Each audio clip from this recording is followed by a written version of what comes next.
गणेशाय नमः।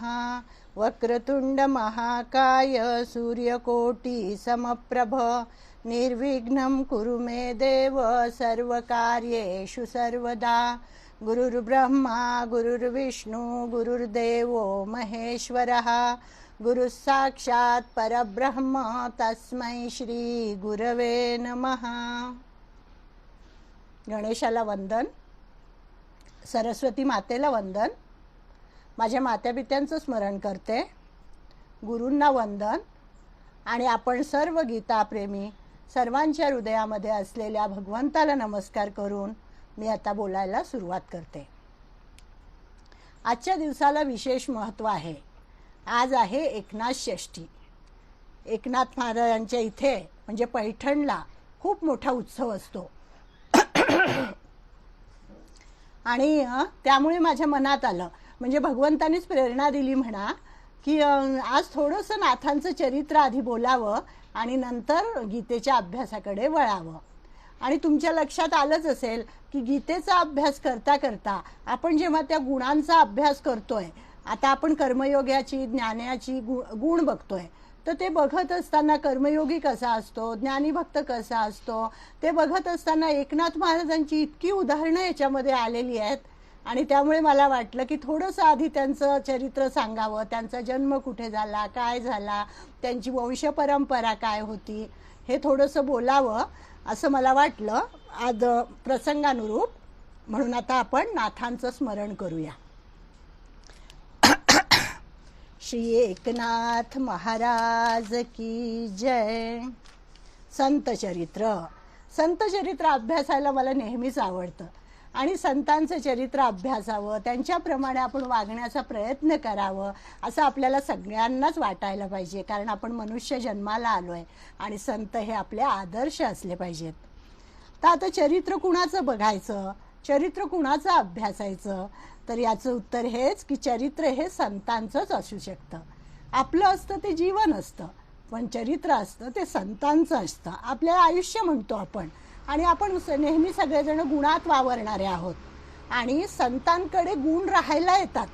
म्हणजे संतांचं वैशिष्ट्य असं आहे की त्यांच्याकडे सतत सत्वगुणाचं सातत्य असतं संतांकडे, आणि आम्हाला आमच्या उन्नतीकरता गुणांचा आश्रय घ्यावा लागतो, परंतु गुणांना मात्र स्वनाम कीर्तीसाठी संतांचा आश्रय घ्यावा लागतो। किती सुंदर आहे बघा, की गुणच संतांकडे राहायला जातात की अहो आम्हाला कोणीतरी मोठं केलं पाहिजे, तर ते संतच आम्हाला मोठे करतील हे गुणांना सुद्धा वाटतं आणि गुण स्वनाम कीर्तीसाठी संतांचा आश्रय करतात। तर असं आपल्याला बघायचं आहे एकनाथ महाराजांचं चरित्र। एकनाथ महाराज कसे होते बरं? तसं तर एकनाथ महाराजांचं चरित्र खूप विस्तारित आहे, खूप मोठं आहे। त्यांनी एवढं कार्य केलं आहे की मी पामर काय बोलणार त्यांच्याबद्दल, पण तरीसुद्धा सूर्यापुढे काय काजव्याने चमकूच नाही का, असं आपले ज्ञानेश्वर माऊली म्हणतात। त्यामुळे म्हटलं चला थोडासा स्पर्श तरी निदान करावा जो आपण अभ्यास केला आहे, आणि ह्या सगळ्या अभ्यासाचं श्रेय मी माझ्या गुरूंना देते। म्हणजे अनघाताई चिपळूणकर यांनी आम्हाला अभ्यासाला बसवलं। अहो करा आम्ही म्हणत होतो कसा आमच्याकडनं नाथांचा अभ्यास होणार, एवढा आम्हाला नाही शक्य, पण नाही, त्या म्हणाल्या होईल तुमच्याकडनं। आणि हे सगळं श्रेय त्यांना जातं की आज मला एकनाथ महाराजांचं चरित्र आठवलं आणि त्याच्याबद्दल बोलावं असं वाटलं। त्यामुळे त्यांना मी मनापासून नमस्कार करते आणि आता बोलायला सुरुवात करते।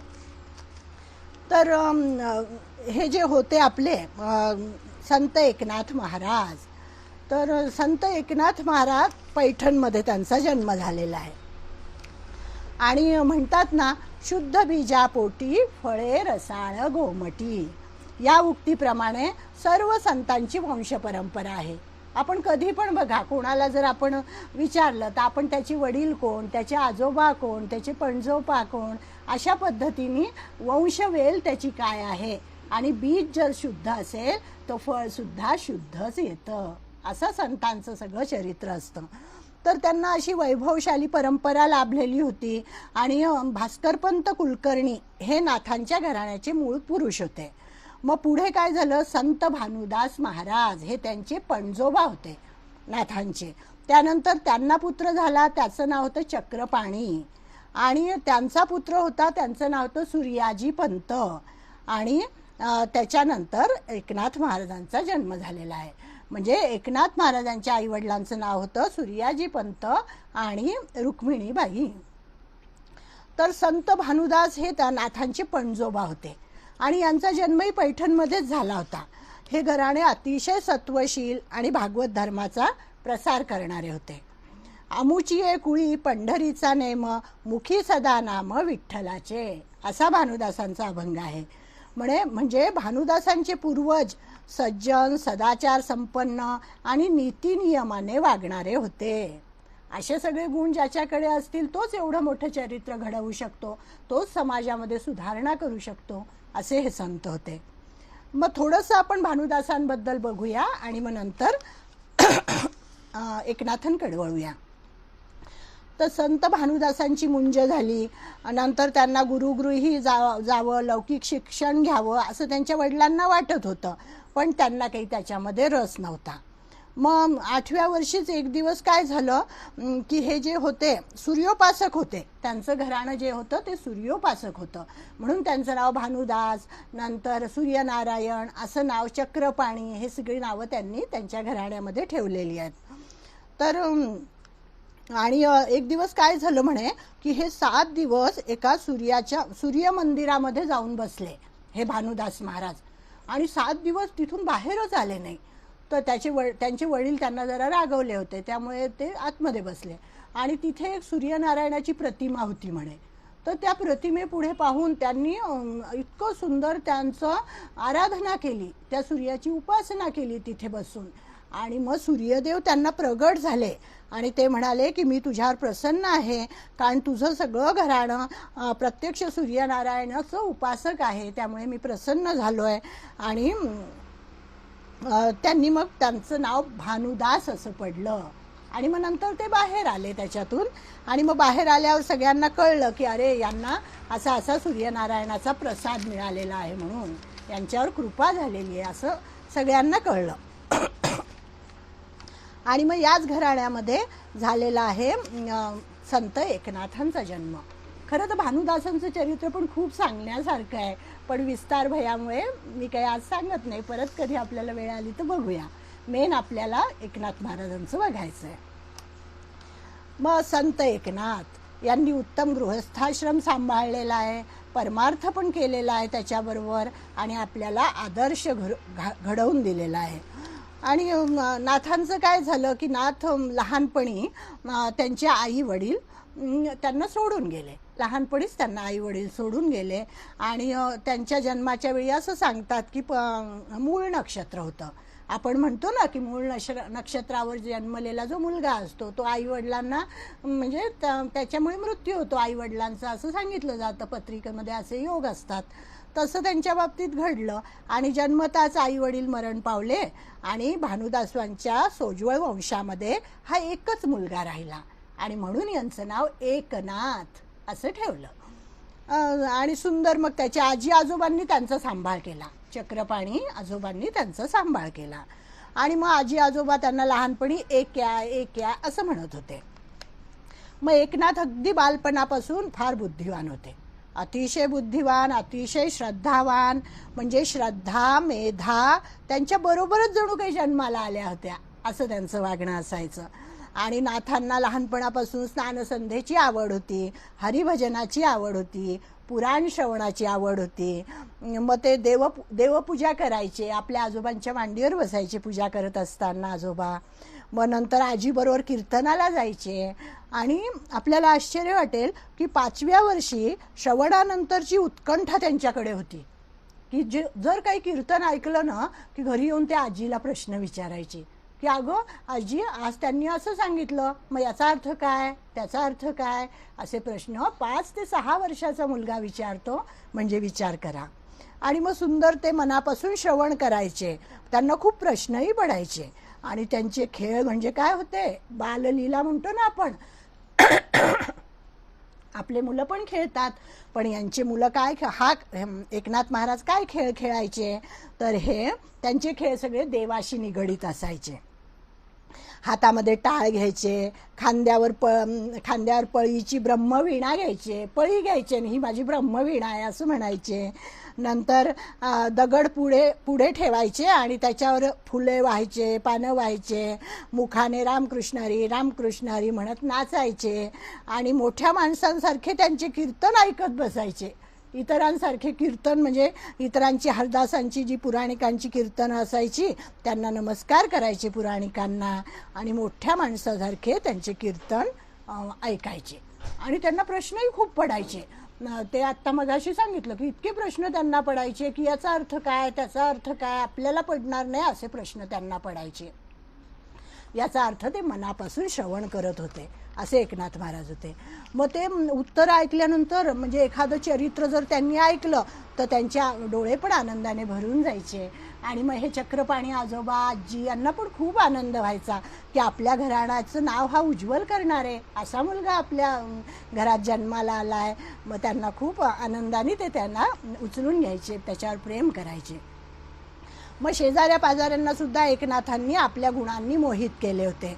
बालपणी सुद्धा त्यांनी हट्ट म्हणून कधी केला नाही की मला हेच पाहिजे, मला तेच पाहिजे असं त्यांनी कधीही म्हटलं नाही. नंतर त्यांना देव ब्राह्मण यांच्याविषयी त्यांच्या मनात विशेष आदर होता. नंतर समाधान ही त्यांची वृत्तीच होती. त्यांना दुसरं काही नकोच असायचं. सगळं काही आहे माझ्याकडे. यदृच्छा लाभ संतुष्टो द्वंद्वातीतो विमत्सराः समसिद्धावसिद्धौच कृत्वापि न निबध्यते. हा गीतेमध्ये आहे ना श्लोक. असंच त्यांचं वागणं होतं. म्हणजे अनेक गुणांचे सहज साहचर्य त्यांच्याकडे होते. नंतर अभिमान त्यांच्याकडे अजिबात नव्हता. शांती होती, त्यामुळे त्यांना शांती ब्रह्म म्हणतात. शांती ब्रह्म एकनाथ महाराज असं म्हणतात. आणि त्यांची पत्नी जी होती गिरिजाबाई त्यांना शांती सरिता असं म्हणतात. असं सुंदर. आणि मग ते त्यांना लहानपणापासूनच काय व्हायचं की ह्यांची मनोहर मूर्ती पाहून भानुदासांच्या श्रेष्ठ कुळाचा हा एकुलता एक तंतू आहे हे असं सगळ्यांच्या लक्षात यायचं. आणि सगळे पैठणकर त्याच्यावर अतिशय खुश होते आणि त्याच्यावर सगळेजण प्रेम करायचे. असा हा आईवडिलांच्या प्रेमाला मुकलेला पण आजी आजोबांच्या प्रेमळ सावलीत वाढलेला बाल एकोबा कसा होता हा, तर याचं आपण थोडंसं चरित्र बघतोय. मग एकनाथांना वडील नसल्यामुळे त्यांच्या आजोबांनीच त्यांना गायत्री मंत्र शिकवला. थोडेसे ते मोठे झाले, मग त्यांना गायत्री मंत्र शिकवला.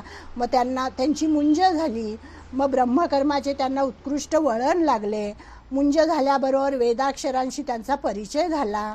मग रोज सायंकाळी पुराणिक बुवा त्यांच्या घरी पुराण सांगायला यायचे आणि नियमाने संस्कृत भाषेचे अध्ययन त्यांच्याकडून करून घ्यायचे.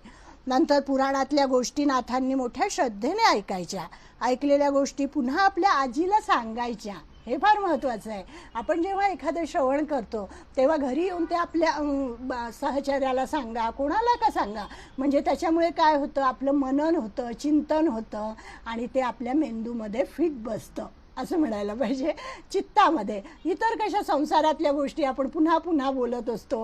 ह्याचं त्याच्याशी कसं भांडण झालं, त्यांनी त्याला काय बोलला, तो त्याला काय बोलला, हे 25-30 वर्षापूर्वीचं आपल्याला आठवत असतं आणि सगळेजण त्याचा उच्चार पुन्हा पुन्हा करत असतात. तर ते करण्यापेक्षा संतांचे चरित्र, संतांच्या गोष्टी आपण काय ऐकल्या आणि त्या आपण इतरांना सांगायच्या, ज्या आपण ऐकल्या त्या, म्हणजे मग आपल्या चित्तावर त्याचा चांगला परिणाम होतो. मग आणखी काय शिकले एकनाथ महाराज? संध्या, वैश्वदेव, रुद्र, पवमान हे सूक्त आता बऱ्याच जणी म्हणतात, पण ते त्यांनी किती वेळातून पाठ केलं? 5 ते 6 वर्षाचे असताना त्यांनी हे सगळे स्तोत्र पाठ केलेले आहेत. आणि सकाळ संध्याकाळ गुरूंना देवाला नमस्कार करणं. नंतर स्नानापूर्वी ते पाणीही पित नसत. इतकं सगळं त्यांचा नित्यनेम आणि आळस न करता प्रत्येक गोष्ट करायची. हे सगळं पाहून सगळ्या लोकांना इतकं आश्चर्य वाटायचं की हा बाल एकोबा आणि किती सुंदर ह्याचं वागणं आहे. आणि त्याला आईवडील नसल्यामुळे आजी आजोबा त्याच्यावर खूप प्रेम करायचे आणि इतरही सगळे पैठणकर मंडळी त्याच्यावर खूप खुश होते. आणि नाथांची बुद्धी फार तीव्र होती. जो विषय त्यांना गुरूंनी समजावून सांगितला तो त्यांना पटकन पाठ होऊन जायचा. आणि जणू काही त्या गुरुजींना वाटायचं हा पूर्वीच शिकलेला आहे असं गुरुजींना वाटायचं. आणि गुरुजींचं सगळं ज्ञान संपून गेलं त्याला शिकवता शिकवता, आणि आता मी याला काय शिकवू असं त्यांना वाटायला लागलं. आणि त्यांच्या म्हणजे इथे यांनी ज्ञानेश्वरांचं उदाहरण दिलं आहे की ज्ञानेश्वर महाराजांनी ओव्या लिहिल्या आहेत, त्या जणू काही म्हणे ह्यांच्यासाठी एकनाथ महाराजांसाठीच लिहिल्या आहेत म्हणे. त्या ओव्यांचा थोडा उल्लेख करते मी. जे प्रज्ञा आतुलीकडे न समाती बाहेरी ओसंडे, वसंती पद्मखंडे धृती जैसी. याचा अर्थ पण सांगते. धाराधर काळे महानदी उचंबळे, तैसी बुद्धी पघळे शास्त्र जाती. अगा पुनवेच्या दिवशी चंद्रप्रभा धावे आकाशी, ज्ञानी वृत्ती तैसी फाकसंध.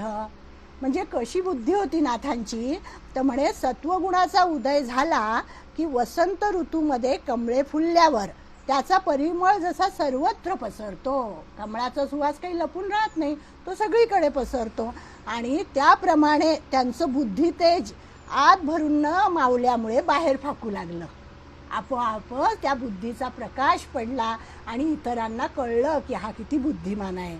पुढचं उदाहरण त्यांनी दिलं आहे की वर्षाकाळी महानदी पाण्याने तुडुंब भरते, दुथडी भरून उचंबळू लागते, त्याप्रमाणे नाथांची बुद्धी ज्या ज्या शास्त्राला स्पर्श करेल त्याचा कब्जा घेत असे.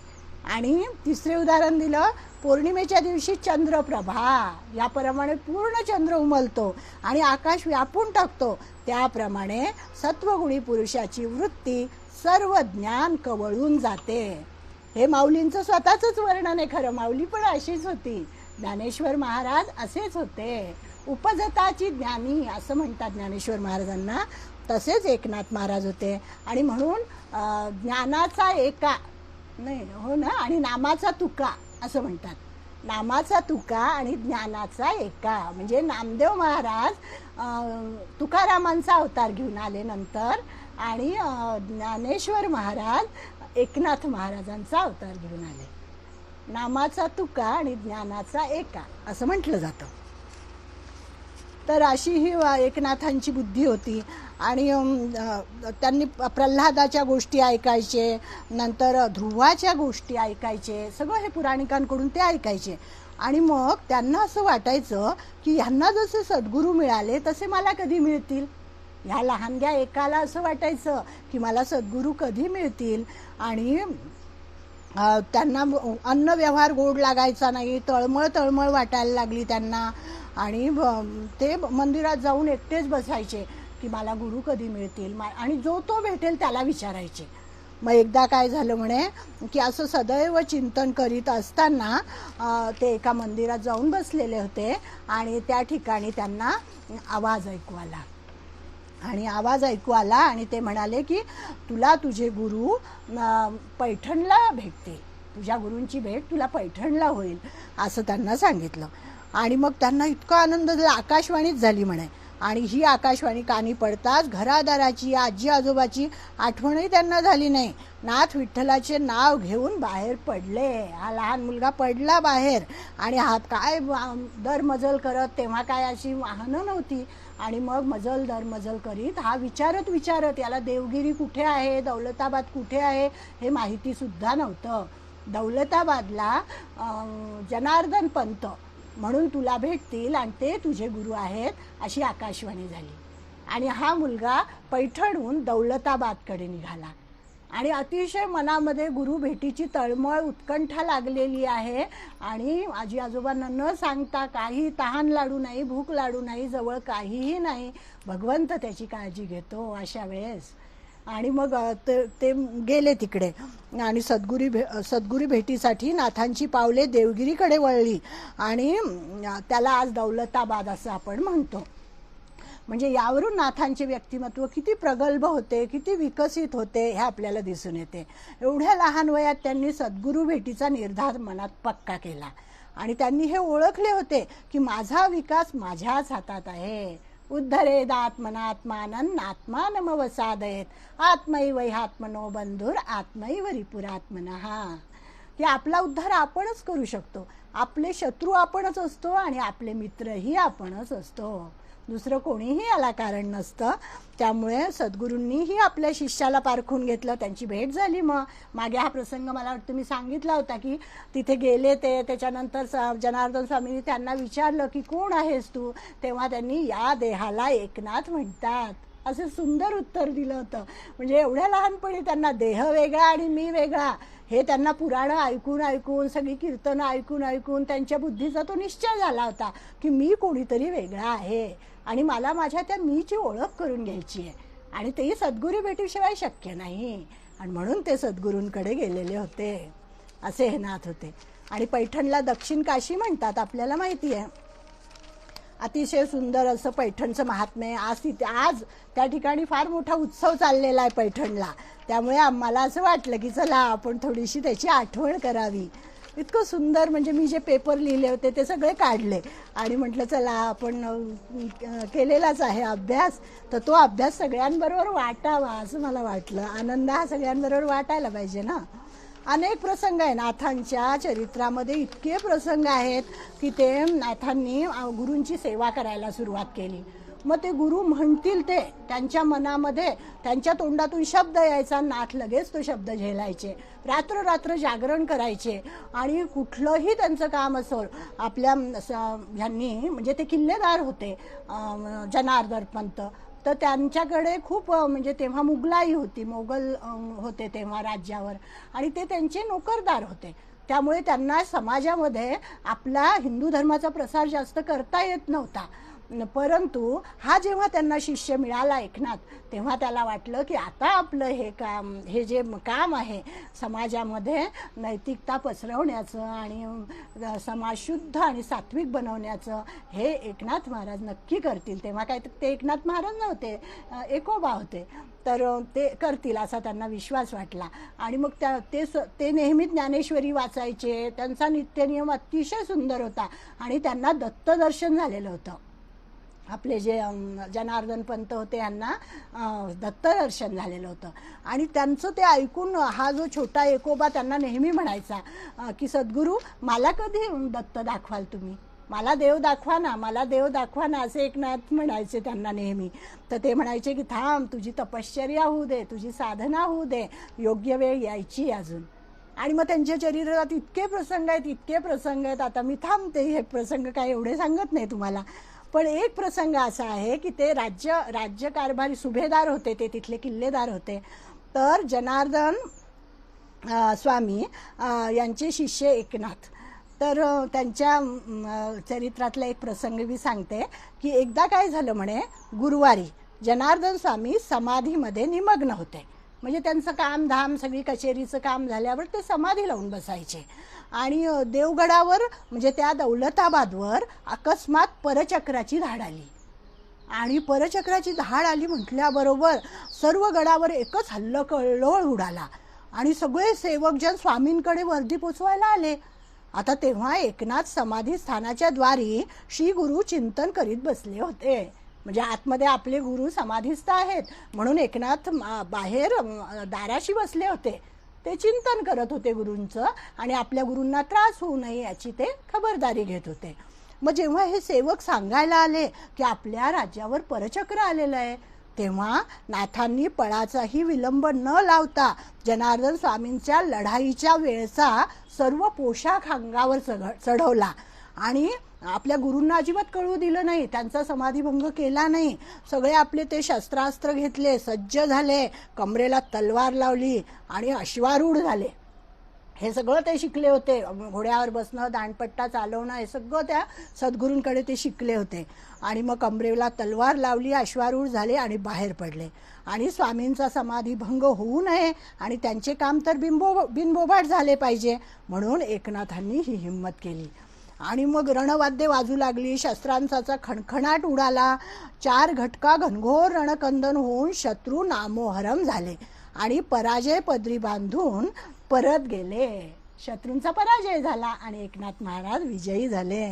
आणि ह्या प्रसंगी जनार्दन वेशधारी म्हणजे जनार्दन पंतांचाच सगळा वेश त्यांनी अंगावर चढवला होता. त्यामुळे सगळ्यांना असं वाटलं की जनार्दन पंतच लढाईला आलेले आहेत. कोणाला कळलंच नाही की हे एकनाथ आहेत म्हणून. आणि मग इतकं एकनाथांची शौर्याची इतकी शिकस्त केली की सर्वांनी तोंडात बोटे घातली. मग गडावर जिकडे तिकडे जनार्दन स्वामींची स्तुती होऊ लागली की यांनी परकीयांना परतवून लावलं, केवढं छान युद्ध केलं वगैरे वगैरे. आणि ते ऐकून गुरु शिष्यांचा अंतर्बाह्य पूर्ण अभेद आहे हे लक्षण कृतीने दाखवणारे एकनाथ समाधान पावले. त्यांना इतका आनंद झाला की चला आज माझ्या गुरूंचं काम मी केलेलं आहे आणि मला सगळे जनार्दन स्वामीच समजले. आणि त्यांनी स्वतःच्या मुखाने उच्चारच केला नाही की मी लढाई केली म्हणून. गुरूंचा पोशाख जिथल्या तिथे ठेवला आणि एकनाथ मुकाट्याने आपल्या कामाला लागले. मग जनार्दन स्वामी समाधीतून व्युत्थानावर आले, म्हणजे बाहेर आले समाधीतून. आणि मग आल्यावर वाड्यात आले तर आणि फराळाला बसले. मग गडावर वाड्यात जिकडे तिकडे विशेष प्रकारची धांदल त्यांना दिसली. एकनाथ नेहमीप्रमाणे विनयाने गुरुसन्मुख उभे होते, पण झालेल्या प्रकाराबद्दल त्यांनी तोंडातून एक अक्षरही काढले नाही. मग झाल्या वृत्तांताचे कथन, म्हणजे इथे एक त्यांनी ओवी दिली आहे, झाल्या वृत्तांताचे कथन स्वमुखेने करुनी जाण, करीत गुरु सेवन अहंकर्ते पण तेथे नाही. अहंकार नावाची चीजच त्यांच्याकडे नव्हती एकनाथ महाराजांकडे. आणि मग जेव्हा सगळ्यांना कळलं, मग जनार्दन स्वामींना इतरांकडून कळलं की अरे हे सगळं काम एकनाथांनी केलेलं आहे. आणि तेव्हा त्यांनी एकनाथ महाराजांना विशेष शाबासकी दिलेली आहे. असे एकनाथ महाराजांचे अनेक प्रसंग आहेत. अर्धा तास झाला आहे तरी एक थोडंसं श्रीखंड्याबद्दल मी तुम्हाला सांगते की अशा संतांच्या घरी स्वतः देवाला सुद्धा यावंसं वाटलं. त्यांच्या घरामध्ये सेवा करण्यासाठी म्हणून श्रीखंड्याला सुद्धा यावंसं वाटलं.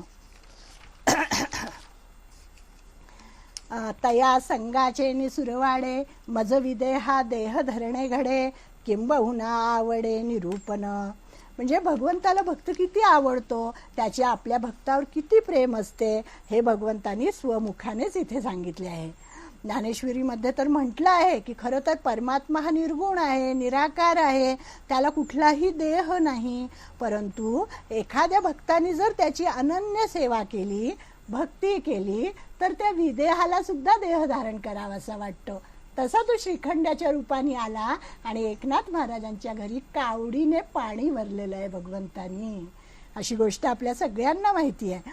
आणि इकडे विदेही सुद्धा धारण करतो, देह धारण करतो. भक्ताच्या प्रेमाखातर त्याच्या संगतीचे सुख मिळावे म्हणून तो पृथ्वी तलावर येतो आणि आपल्या भक्ताची सेवा करतो. त्याचे आपल्या भक्तावर किती प्रेम असते याला उपमाच नाही. निरतिशय प्रेम असते आपल्या भक्तावर त्याचं. आणि एकदा म्हणे नारद मुनींनी भगवान श्रीकृष्णांना प्रश्न विचारला की देवा आम्ही सर्वजण तुझी पूजा करतो, तुझीच मूर्ती आमच्या देव्हारात असते, पण तू कोणाची पूजा करतो रे, असं नारदांनी विचारलं. तेव्हा भगवंतांनी सांगितलं, भगवंतांनी दाखवलं, हे बघ माझा देव्हारा. आणि त्या देव्हाऱ्यामध्ये भक्तांच्या सगळ्या मूर्ती होत्या. देवाच्या देव्हाऱ्यामध्ये म्हणजे भक्त प्रल्हाद होता, पुंडलिक होता, नारद महर्षी होते, उद्धव होता. आणि या सगळ्यांची मी पूजा करतो. हे पाहून नारद महर्षींना खूप आश्चर्य वाटलेलं आहे. म्हणजे नाथांची भगवत सेवा इतकी निरूपण झाली की भगवंतांनी त्यांच्या संगती सुखाच्या आवडीने त्यांच्या घरी 12 वर्ष राहून त्यांची सेवा केलेली आहे. वासुदेव सर्वमिती समहात्मा सुदुर्लभ. हा म्हणजे असा महात्मा दुर्लभ असतो, त्याच्यातले हे एक एकनाथ महाराज होते. आणि त्यांच्या घरी ब्राह्मण रूपाने येऊन देव राहिलेले आहेत. एकनाथ महाराजांचे चरित्र एवढं अलौकिक आहे की त्याचे शब्दात वर्णन करणंच कठीण आहे. म्हणजे शांती, दया, परोपकार, समाजाबद्दलची कळकळ, सर्वत्र हरिरूप पाहणे, उत्कट गुरुसेवा, गुरूंच्या उपदेशानुसार वर्तन करणे, या सगळ्या उत्तम गोष्टी नाथांच्या चरित्रात दिसून येतात. असे हे एकनाथ महाराज होते. भक्तिमान्य प्रियो नरहा, म्हणजे हा जो असा जो भक्त असतो हा भगवंताला अतिशय प्रिय असतो. आणि फारच छान आहे. ह्या सर्व कारणांसाठी नाथांच्या लोकोत्तर भक्तीला भुलून भगवान श्रीकृष्ण ब्राह्मण वेशाने एकदा नाथांच्या घरी आले. म्हणजे एक ब्राह्मण आला पैठणमध्ये. सुंदर असं केशरी वस्त्र धारण केलेलं होतं, चंदनाचा टिळा लावलेला होता, गळ्यामध्ये तुळशीची माळ घातलेली होती. म्हणजे त्याच्याकडे पाहूनच सगळ्यांना खूप आनंद झाला. हातामध्ये चिपळ्या होत्या आणि असे ब्राह्मण वेश घेतलेले ते भगवान आले नाथांच्या वाड्यामध्ये. आणि नाथांना म्हणाले, ते गुर्जर पद्धतीने बोलायला लागले, गुजराती पद्धतीने. आणि नाथांना त्यांच्याकडे पाहिल्यावर असं काहीतरी वाटलं की काहीतरी वेगळीच दैवी चमक दिसली त्यांना त्यांच्या डोळ्यामध्ये. आणि त्यांचे हसणे बोलणे त्यांना त्यांच्या देव्हाऱ्यातल्या बाळकृष्णासारखे वाटले त्यांच्याकडे पाहून. आणि मग नाथांनी त्यांना विचारलं की कोण तुम्ही, कुठून आलात? तर ते म्हणाले की मला काम द्या, मी तुमची सेवा करायला आलो आहे. तेव्हा नाथांना आश्चर्य वाटलं. नाथ म्हणाले, नाही नाही, तुम्ही काही काम वगैरे करण्याची गरज नाही आहे, तुम्ही माझ्या वाड्यात राहा पाहिजे तर, आणि परमार्थाचं श्रवण करा, अभ्यास करा, आणि तुम्हाला कशाचीही कमी उणीव भासणार नाही आमच्याकडे. कारण नाथांच्या घरामध्ये रोज अन्नछत्र चालायचं. गोर गरीब आणि सगळ्यांना, त्यांना ब्राह्मण इतर सगळे उच्चवर्णीय नीचवर्णीय सगळ्यांना भोजन असायचं. कोणीही तसं जायचं नाही नाथांच्या वाड्यातून. असा त्यांचा उत्तम गृहस्थाश्रम होता. अतिशय संपन्न स्थिती होती आणि देण्याची वृत्ती होती. आणि हे सगळे गुण त्यांचे बघूनच स्वतः श्रीखंड्या बनून देव त्यांच्या घरी आलेले होते. आणि मग देवांनी उत्तर दिलेलं आहे श्रीखंड्याने की माझं नाव श्रीखंड्या आहे. श्रीखंड म्हणजे चंदन, तर ते चंदन उगाळायला मला फार आवडतं म्हणे, त्यामुळे मी तुमच्याकडे चंदन उगाळण्याचं काम करीन. आणि तुमच्याकडे एवढी प्रजा येते, एवढं जेवणावळी घडतात, तर पाणी भरण्याचं काम मी करेल म्हणे. मला स्वकष्टार्जित अन्न खायची सवय म्हणे, मी असं दुसऱ्याचं फुकटचं खात नाही म्हणे, असं ते म्हणाले. आणि मग मला काहीतरी कष्ट केल्याशिवाय काही ते गोड वाटणार नाही, तर मी तुमच्याकडे अशी कष्ट करेल, सेवा करेल. मग शेवटी नाथ म्हणाले की ठीक आहे. नाथांनी विचारपूस केली की कोण कोण असतो तुमच्या घरी? म्हणे मला कोणीही नाही म्हणे, मी एकला एक आहे असं सांगितलं. आणि मला लोणी श्रीखंड खूप आवडतं, तुम्ही मला श्रीखंड या नावाने हाक मारलीत तरी चालेल असं म्हणाले. मग नाथांना त्यांचे बोलणे जरा चमत्कारिकच वाटले, परंतु नाथ त्याला ओळखू शकले नाही, कारण ही भगवंताचीच लीला होती. त्याला आपल्या भक्ताच्या घरी राहून त्याची सेवा करायची होती, म्हणून मायेचा पडदा टाकला होता नाथांवर. मग श्रीखंडानाथांच्या घरी राहिला. त्याने आपल्या अनंत गुणांनी सर्वांना मोहून टाकलं. मग श्रीखंड्या रोज कावडीने पाणी आणायचा, देवपूजेसाठी गंध उगाळायचा, ब्राह्मण भोजनानंतर उष्ट्या पत्रावळी उचलायचा, हे सगळं कामं तो करायचा. आणि नाथांची खूप काळजी घ्यायचा. सतत तो नाथांच्या जवळच असायचा. ज्याच्या चरणापासून भागीरथी प्रगट झाली तो नाथांच्या घरी पूजेसाठी अग्रोदक भरून ठेवायचा. ज्याच्या प्राप्तीसाठी हजारो तपींनी आपले शरीर लाकडासारखे वाळवले तो नाथांच्या घरी चंदन उगाळायचा.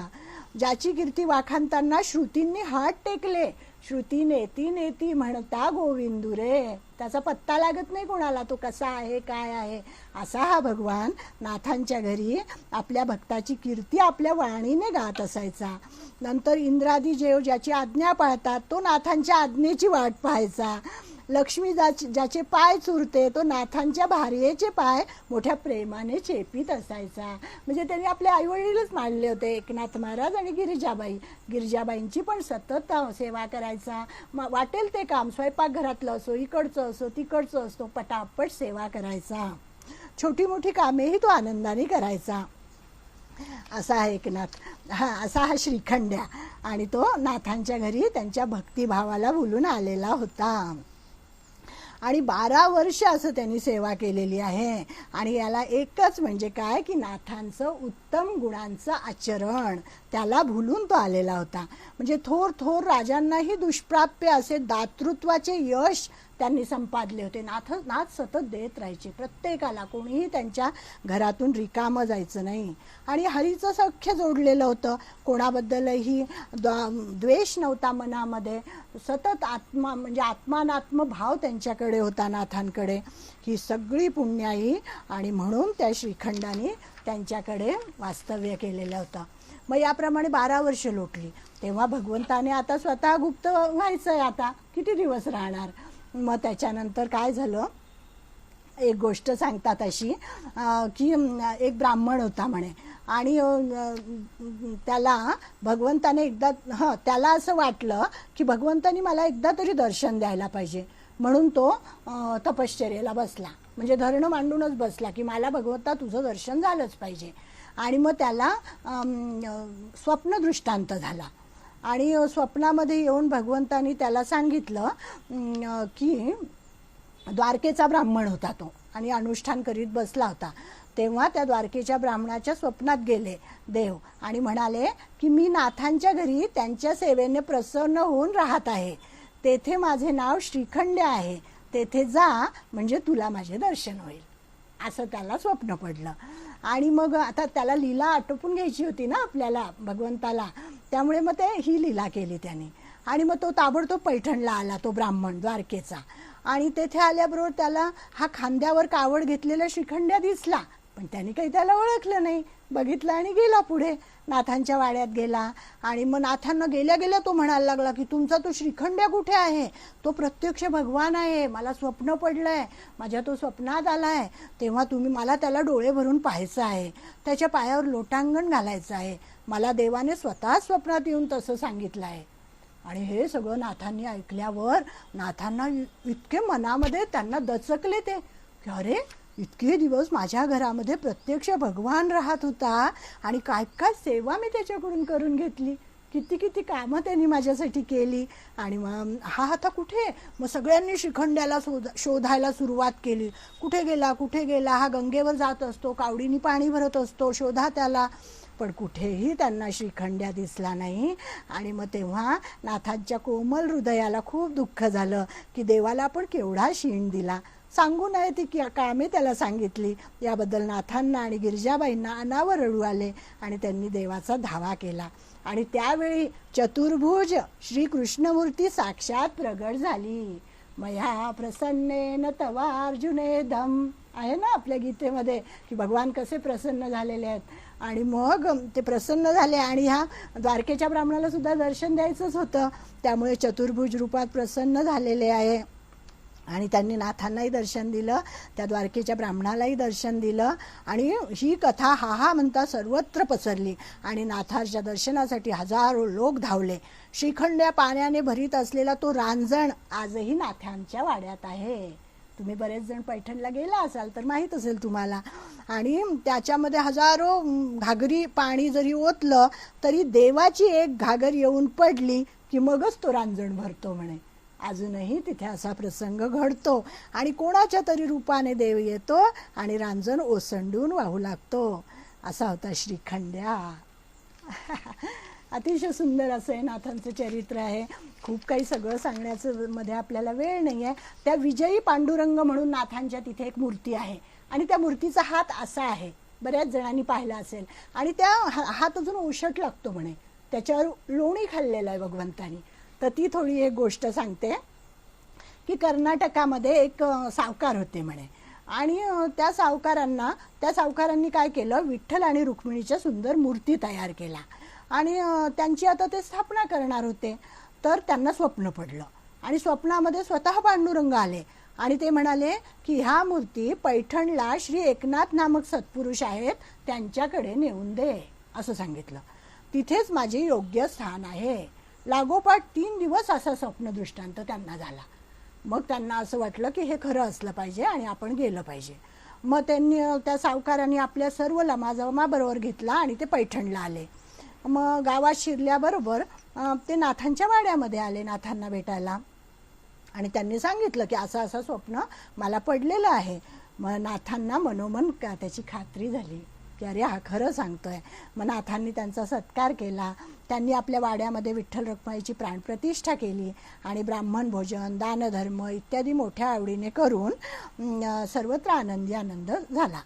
मग काही दिवस तो सावकार नाथांची कीर्तने, पुराणे सगळं ऐकत होता.